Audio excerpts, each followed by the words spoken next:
we have an artist who's one of the great sculptors living today, internationally acclaimed, but who, like so many of my guests, is an adventurer, a maverick, someone who is prepared to say yes as his first word rather than no, which is why I've got him here tonight, because he said yes when I phoned him, and I'm delighted he is.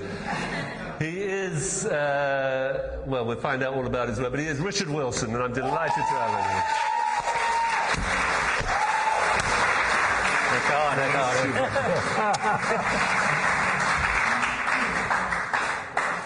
Now, what have you got? Well, I'm just promoting my darling's exhibition at... what sort of show do you think this is? Miyaku Narrator, go and see it. It is actually a stonking good show in that little gallery in Spitalfields called 11 Spitalfields. But if you think we're going to plug a tawdry little stunt like that on this show, you've got another thing coming. We first got to know each other through the sort of world of performance art and noise making, didn't we? When the Beau Gamelan, which was 1982. A 1982 semi-cooperative, it was a loose confederation of like-minded souls, wasn't it? Dedicated to one thing, making the most god-awful racket.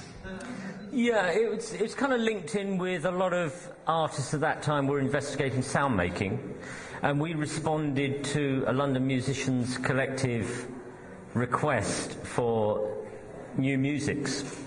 And you can either conform and verify common knowledge, or you can go and attack against it and say, well, we'll go in the crack and find a new way of finding ways of making sound. Yeah.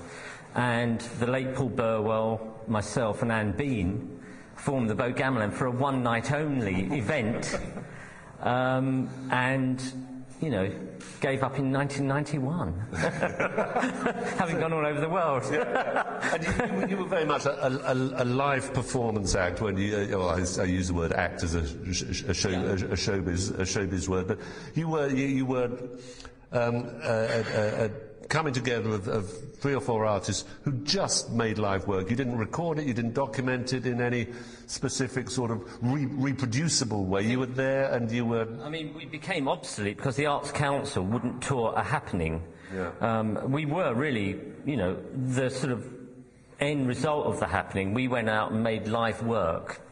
Every show was different, starting in 1980, very early 83, finishing in 91.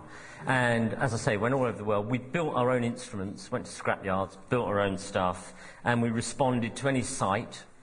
Sample complete. Ready to continue?